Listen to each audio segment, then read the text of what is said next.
October 1962. Studio 6B, Rockefeller Center. The floor director's hand dropped, the camera's red light ignited, and 30 million Americans who had never met John William Carson decided, without discussion, to trust him. The decision would hold for 30 years. No American entertainer before or since has commanded that kind of sustained attention, that degree of silent authority, or that peculiar form of power that required no raising of the voice. Carson did not demand, he suggested, and the nation leaned in. The Tonight Show had existed before Johnny Carson, but it had not mattered in quite the same way. Steve Allen created the format, sketch comedy, musical guests, the desk, the informality that distinguished late night from primetime's polished veneer. Jack Paar made it confessional, emotional, unpredictable in ways that thrilled and exhausted the audience in equal measure. But Carson, arriving from the game show circuit with a Midwestern restraint and a magician's sense of timing, understood something neither predecessor had fully grasped. That Americans did not want to be startled at 11:30 at night. They wanted to be reassured. They wanted to end the day with someone who made control look effortless, who could absorb chaos and return it as a raised eyebrow, a pause, a perfectly calibrated silence that said more than the joke that preceded it. In the early years, NBC executives worried. Carson was cool where Paar had been hot. He was distant where Allen had been exuberant. He did not cry on camera. He did not storm off the set. He arrived, performed, and left without explaining himself.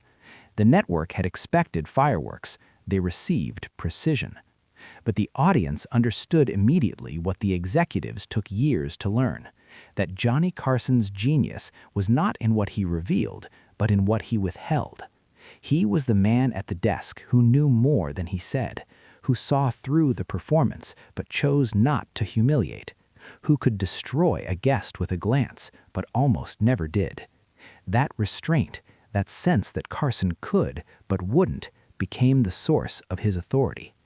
The desk itself became American furniture, not the physical object, though NBC replaced it only twice in 3 decades, but the idea of it, the place where ambition came to be tested, where careers were made or quietly redirected, where the nation's sense of what was funny, what was acceptable, what mattered was silently negotiated every weeknight.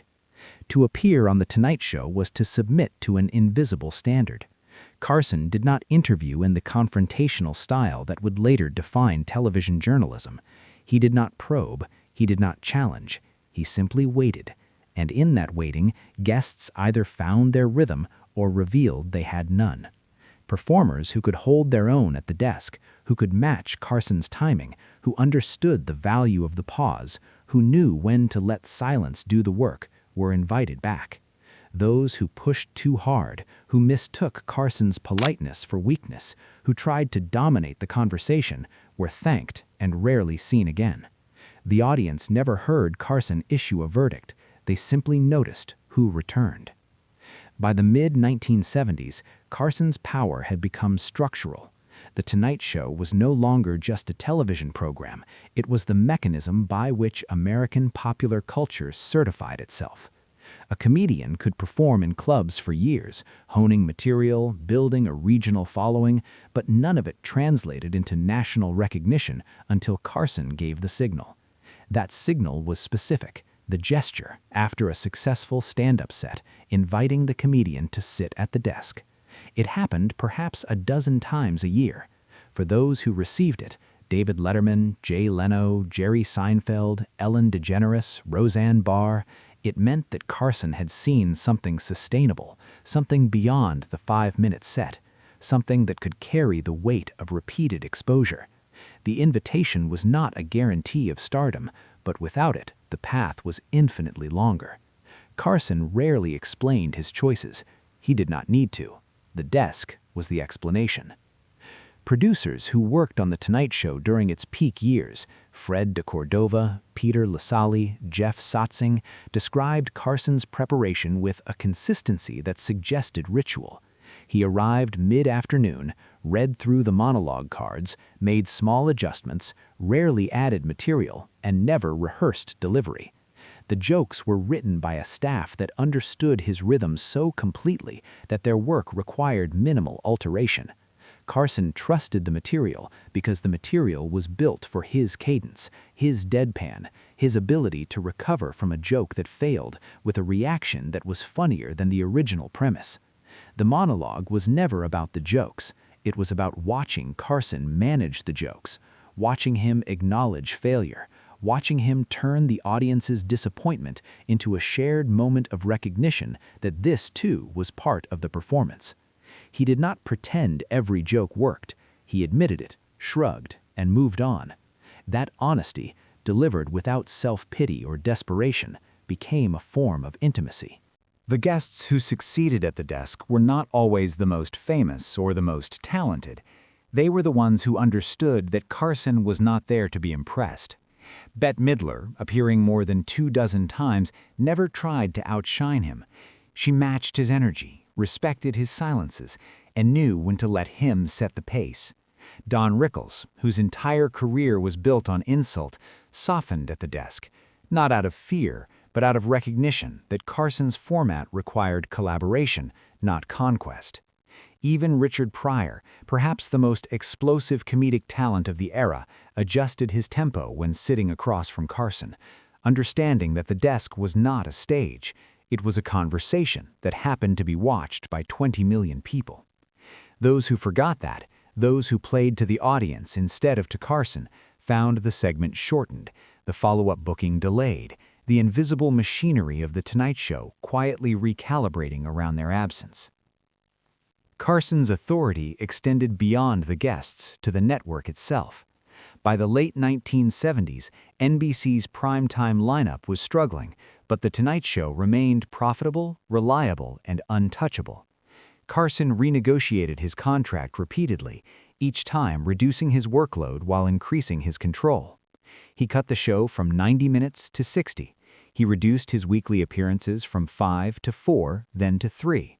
He took 12 weeks of vacation per year, more than any television host before or since, and NBC accepted the terms, because the alternative, losing Carson to another network, or worse, to retirement, was unthinkable. The show could survive with guest hosts, but only because the audience understood they were temporary, placeholders until Carson returned.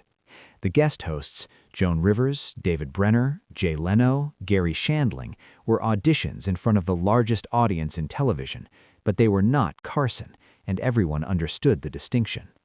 The envelope appeared on Carson's desk in 1964, part of a recurring sketch called Karnak the Magnificent. Carson, wearing a turban and cape, held sealed envelopes to his forehead and divined the answers to questions that were only revealed after he tore the envelope open. The bit was absurd, deliberately silly, and it became one of the show's most enduring elements. But the envelope was more than a prop.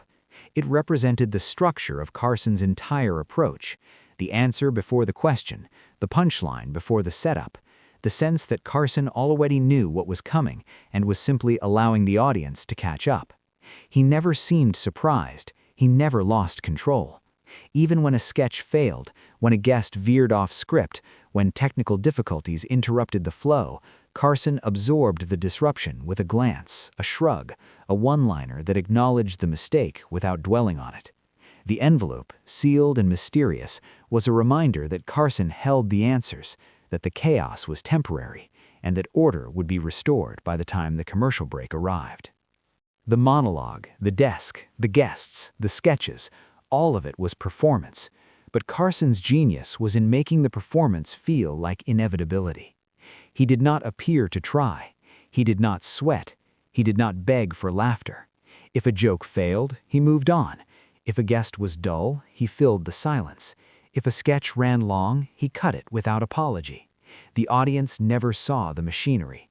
They saw Carson, calm and in control, and they interpreted that control as authenticity.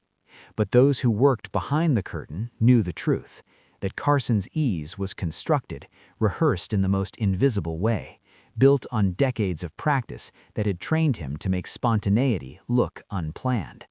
He was a magician who refused to reveal the trick, not because he feared exposure, but because the trick was the entire point. By the 1980s, Carson had become a cultural institution in a way that transcended entertainment. Presidents appeared on The Tonight Show not to be funny, but to seem human. Ronald Reagan, who understood television as well as any politician of his generation, sat at Carson's desk and softened his image by submitting to Carson's rhythm. The appearance was not an interview, it was a certification. If Carson treated you as an equal, if he laughed at your jokes, if he invited you back, the audience accepted you. Carson never endorsed a candidate. He never made his politics explicit, but his approval carried weight, and politicians understood that weight, even if they could not quantify it. The end, when it came, was Carson's decision. In 1991, he announced his retirement not because the ratings had declined or because the network had pressured him, but because he had decided 30 years was enough. NBC offered him everything: more money, fewer appearances, complete creative control. Carson declined. He had spent 30 decades performing the same ritual: monologue, desk, guests, musical act, credits, and he had no interest in becoming a version of himself that could not maintain the standard he had set. He did not want a farewell tour. He did not want a gradual fade. He wanted to leave while the show still mattered, while the audience still cared, while the mystery of Johnny Carson remained intact. The final episode aired on May 22, 1992. Carson delivered a monologue, welcomed a handful of guests, and ended the show sitting alone at the desk, speaking directly to the camera for the first time in years. He thanked the audience, acknowledged the crew, and offered no grand conclusions about what The Tonight Show had meant or what television would become without it. He simply said good night, and the camera pulled back, and the curtain closed. He never appeared on television again. In the years after Carson's retirement, late-night television fractured.